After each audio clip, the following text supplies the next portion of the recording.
아버지 상태를 모르고 결혼하셨다니 놀랍네요. 아버지의 판단력이 온전하지 않은 상태에서 한 결혼이라 법적으로도 문제가 될 수 있다는 걸 아시나요? 제가 전생에 무슨 죄를 지었던 것일까요? 세상은 저에게 너무 가혹하기만 합니다. 노후지의 TV 시청자 여러분 안녕하세요.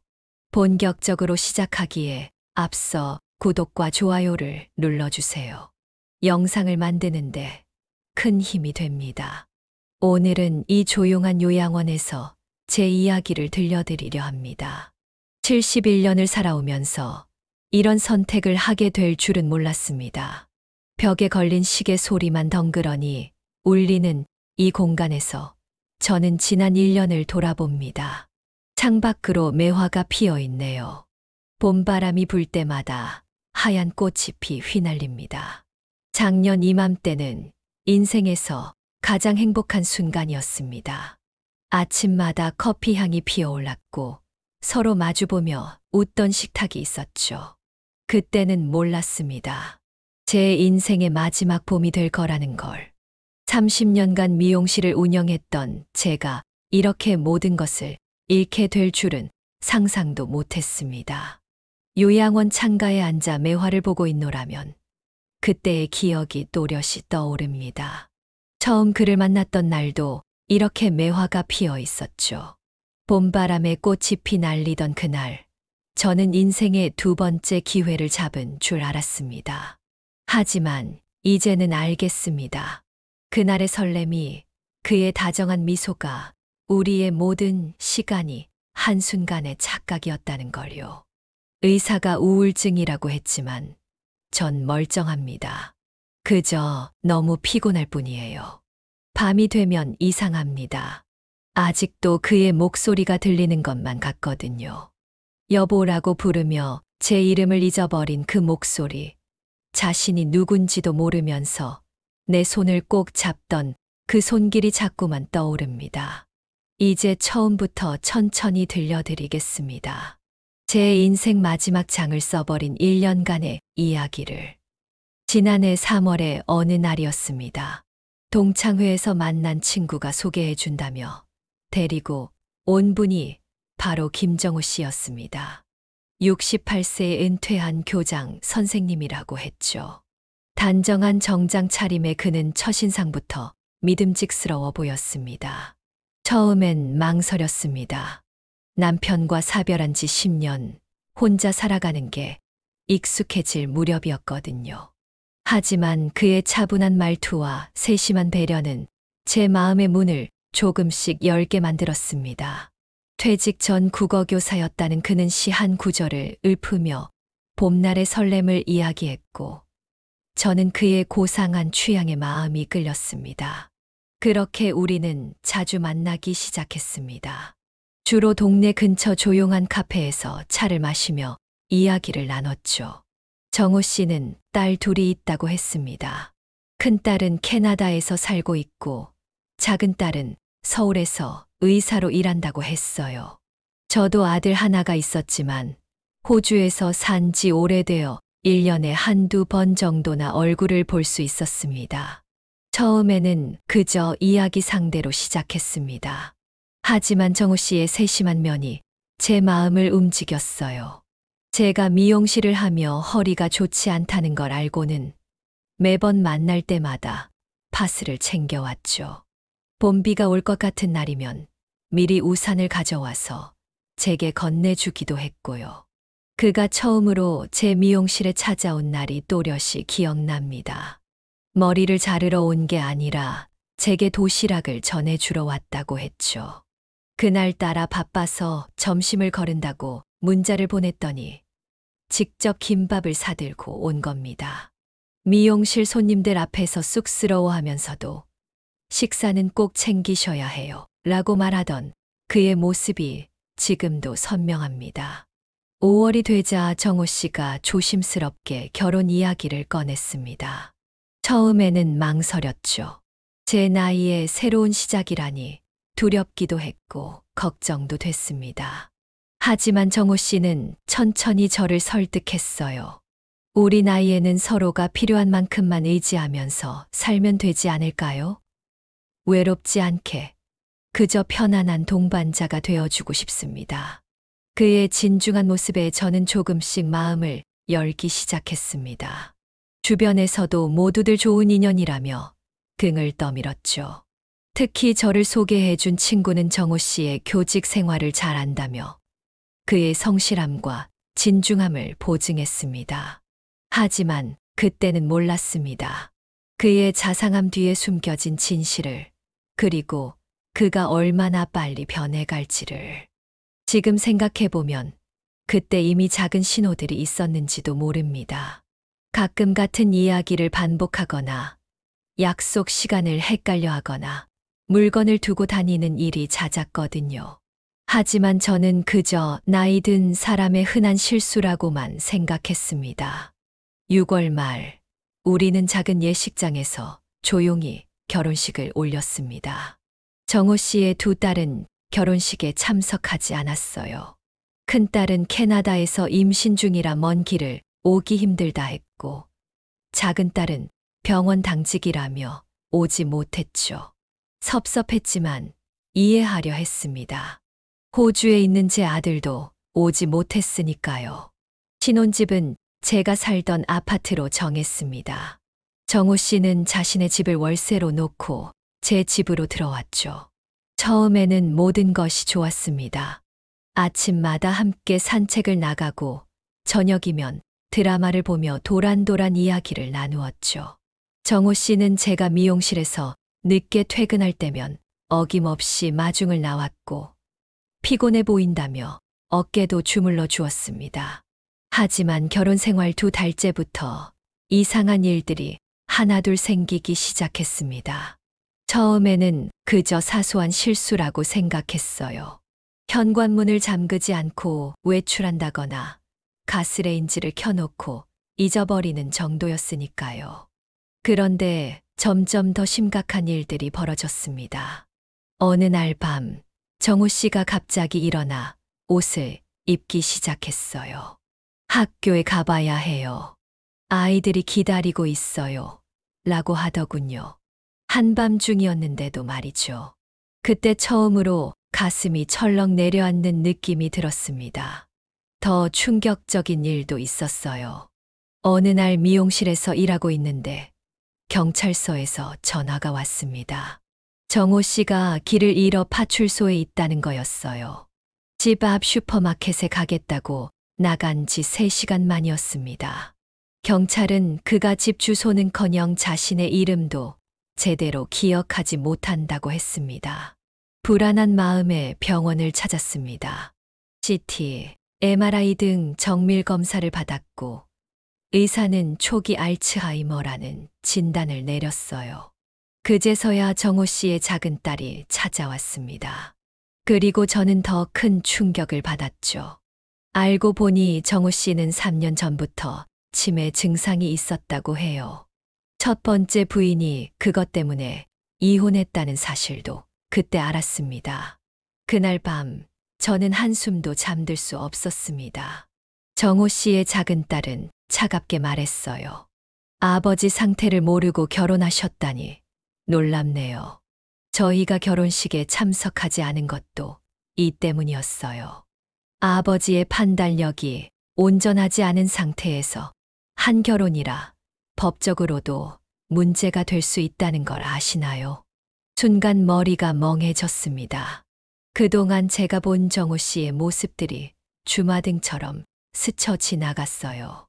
같은 질문을 반복하던 순간들, 약속을 자꾸 잊어버리던 일들, 그리고 가끔 멍하니 먼 산을 바라보던 그의 눈빛까지. 제가 사랑에 빠져 그저 나이 탓이라 여겼던 모든 순간들이 사실은 병의 증상이었던 거죠. 더 큰 문제는 그날 이후부터였습니다. 정호 씨의 증상이 급격히 나빠지기 시작했어요. 저를 완전히 다른 사람으로 착각하기 시작했죠. 어떤 날은 제가 자신의 첫 번째 부인이라고 하고 또 어떤 날은 옛날 제자라고 부르기도 했습니다. 하루에도 수십 번씩 변하는 그의 혼란스러운 기억 속에서 저는 점점 지쳐갔습니다. 미용실 운영도 힘들어졌어요. 한창 손님의 머리를 손질하고 있을 때 정호 씨가 갑자기 찾아와서 난동을 부리기도 했죠. 당신이 우리 딸 맞죠? 왜 이렇게 오래 학교에 있어요? 빨리 집에 가야지. 라고 소리치는 그를 말리면서 저는 손님들에게 연신 죄송하다고 고개를 숙여야 했습니다. 밤이 특히 힘들었어요. 햇빛이 저물면 정호 씨의 증상이 더욱 심해졌거든요. 선셋증후군이라고 하더군요. 한밤중에 갑자기 일어나 집을 나가려고 하고 학생들이 기다린다. 수업에 늦었다며 안절부절 못하는 그를 붙잡느라 저도 잠을 제대로 잘 수가 없었습니다.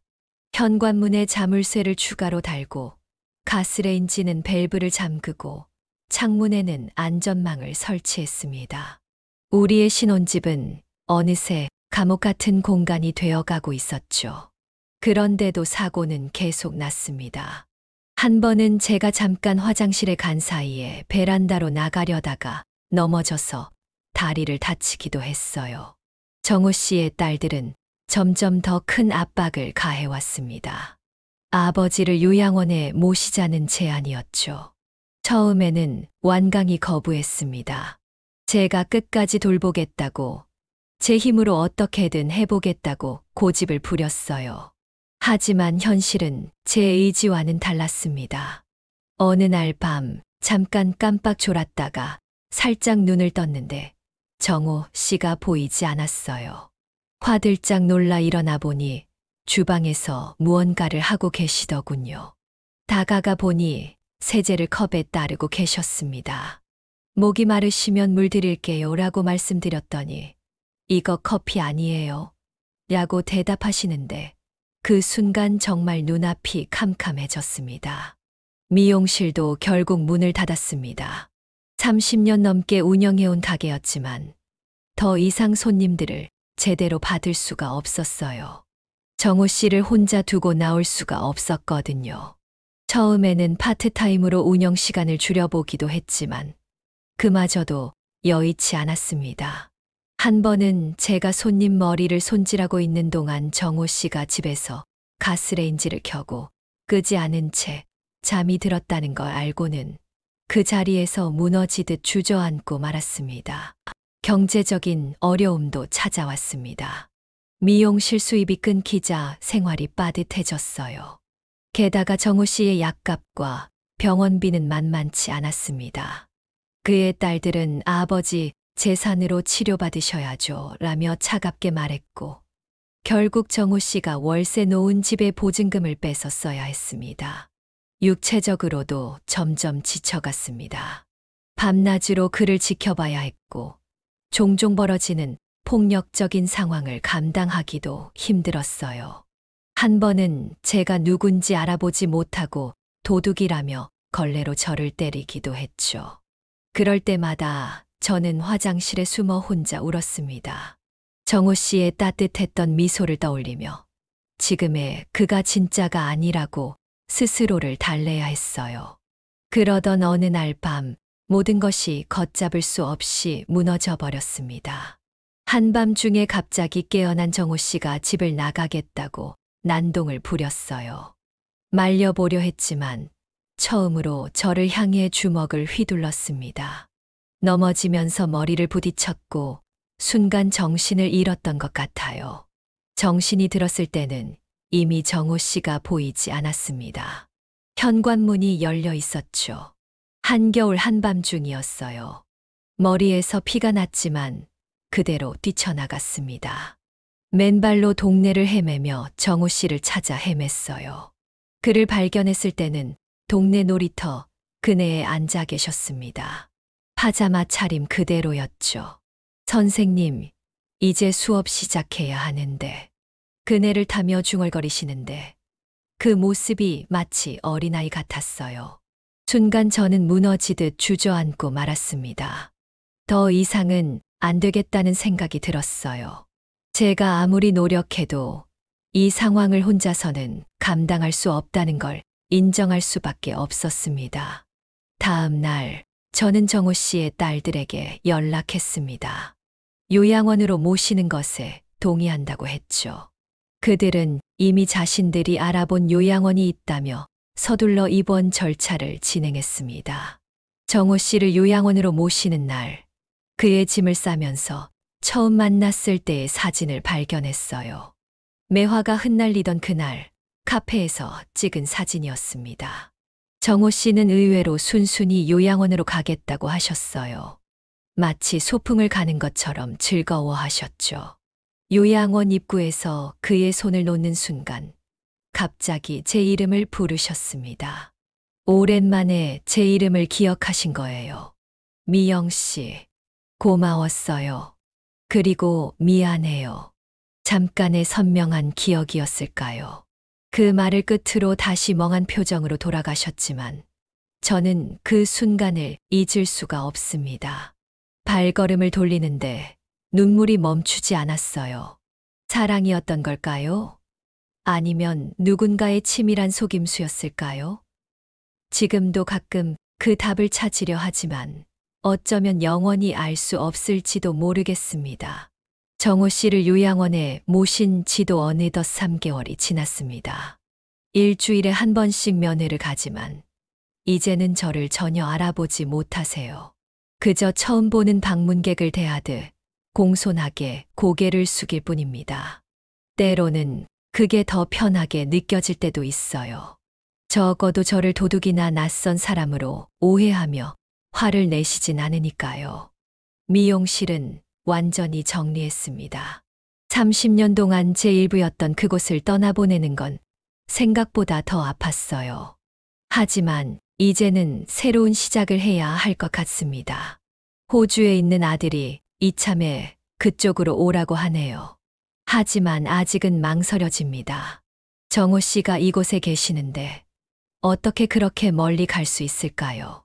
얼마 전에는 정호 씨의 첫 번째 부인을 만났습니다. 요양원에서 우연히 마주쳤는데 그분도 정기적으로 면회를 오신다고 해요. 처음에는 어색했지만 차 한 잔을 마시며 이야기를 나누었습니다. 그녀도 비슷한 고통을 겪었더군요. 다만 저보다 조금 더 일찍 그 고통을 겪었을 뿐이었어요. 우리가 잘못한 게 아니에요. 그저 삶이 그렇게 흘러갔을 뿐이죠. 그녀의 말에 처음으로 마음이 조금 편해졌습니다. 그동안 제 자신을 너무 책망했던 것 같아요. 좀 더 일찍 알아채지 못한 것, 더 잘 대처하지 못한 것, 결국 요양원으로 보낸 것까지. 하지만 이제는 알겠습니다. 우리는 각자 최선을 다했을 뿐이라는 걸요. 요즘도 가끔 꿈을 꿉니다. 처음 만났을 때의 정호 씨가 나타나서 따뜻하게 미소 짓는 꿈이에요. 그때의 그 미소가 진심이었는지 아닌지는 이제 중요하지 않을지도 모르겠습니다. 그저 그 순간 우리 모두 행복했다는 것, 그걸로 충분하지 않을까요? 이제 이 이야기를 들으시는 분들께 드리고 싶은 말이 있습니다. 늦은 나이의 사랑이 모두 위험하다는 것은 아닙니다. 다만 조금 더 신중해야 할 필요는 있어요. 특히 상대방의 건강 상태나 과거에 대해 좀 더 깊이 알아보는 것이 중요할 것 같습니다. 하지만 그것보다 더 중요한 것은 어떤 상황이 와도 자신을 너무 책망하지 않는 것입니다. 우리는 모두 각자의 방식으로 최선을 다하고 있으니까요. 요양원에서는 이제 저를 단골 보호자라고 부릅니다. 일주일에 한 번씩 꼬박꼬박 면회를 가다 보니 다른 보호자들과도 자연스레 알게 되었어요. 서로의 아픔을 나누다 보면 마음이 조금은 가벼워지는 것 같습니다. 같은 상황에 처한 사람들의 이야기를 들으며 제가 겪은 일이 특별한 것만은 아니었다는 걸 깨닫게 되었죠. 정호 씨의 병실 창가에는 제가 가져다 놓은 작은 화분이 있습니다. 매화 나무예요. 처음 우리가 만났던 그날을 기억하며 심어둔 거죠. 꽃이 필 때면 정호 씨가 가끔 미소를 지으십니다. 비록 저를 알아보지는 못하시지만 그 꽃만큼은 여전히 좋아하시나 봐요. 최근에는 요양원에서 하는 원예치료 프로그램에 자원봉사자로 참여하기 시작했습니다. 매주 토요일마다 치매 환자들과 함께 작은 화분을 가꾸는 일이에요. 정호 씨도 참여하시는데 꽃을 만지실 때만큼은 유독 평화로운 표정을 지으세요. 다른 환자분들도 마찬가지예요. 식물을 돌보는 동안만큼은 모두가 잠시나마 병을 잊는 것 같습니다. 처음에는 정호 씨의 딸들과의 관계도 매우 어려웠습니다. 하지만 시간이 지나면서 조금씩 변화가 생겼어요. 언젠가 작은 딸이 찾아와서 아버지를 진심으로 걱정해 주셔서 감사합니다 라고 말하더군요. 그때 처음으로 서로를 이해할 수 있게 된 것 같습니다. 이제는 가끔 함께 병원에 가기도 하고 정호 씨의 상태에 대해 의논도 합니다. 미용실을 정리하고 나서는 작은 공방을 시작했어요. 30년 넘게 사람들의 머리를 만져온 손으로 이번에는 도자기를 만들어 보기로 했죠. 처음에는 서툴렀지만 이제는 제법 모양이 나오기 시작합니다. 만든 작품들은 주로 요양원에 기부하고 있어요. 병실을 조금이나마 따뜻하게 만들 수 있지 않을까 하는 마음에서요. 어제는 정호 씨의 생신이었습니다. 요양원 직원들과 함께 작은 파티를 열었어요. 제가 만든 도자기에 케이크를 담아 가져갔죠. 정호 씨는 여전히 저를 알아보지 못하셨지만 처음으로 제가 건넨 케이크를 드시며 환하게 웃으셨습니다. 그 모습을 보니 문득 깨달았어요. 비록 우리의 사랑은 짧았지만 그 순간만큼은 진실했다는 것을요. 이제 저는 매일 아침 이렇게 다짐합니다. 오늘도 누군가에게 작은 위로가 되어주자고요. 우리 모두는 각자의 아픔을 안고 살아갑니다. 하지만 그 아픔조차도 우리를 더 강하게 만들어주는 것 같아요. 제가 이 이야기를 나누는 것도 그래서입니다. 비슷한 상황에 처한 분들에게 작은 위로가 되길 바라면서요. 여러분의 인생에도 예상치 못한 일들이 찾아올 수 있습니다. 하지만 그것이 끝은 아니라는 걸 기억하세요. 새로운 시작은 언제나 가능하니까요. 저처럼요. 이 영상을 보시는 분들께서 공감이 되셨다면 구독과 좋아요 부탁드립니다. 알림 설정도 해두시면 앞으로도 이런 진솔한 이야기들을 계속 만나보실 수 있을 거예요. 여러분의 작은 관심이 저에게는 큰 힘이 됩니다. 구독과 좋아요를 꼭 눌러주세요. 다음에는 또 다른 분의 가슴 뭉클한 이야기로 찾아뵙겠습니다. 끝까지 시청해 주셔서 감사합니다. 다음 영상에서 다시 만나요.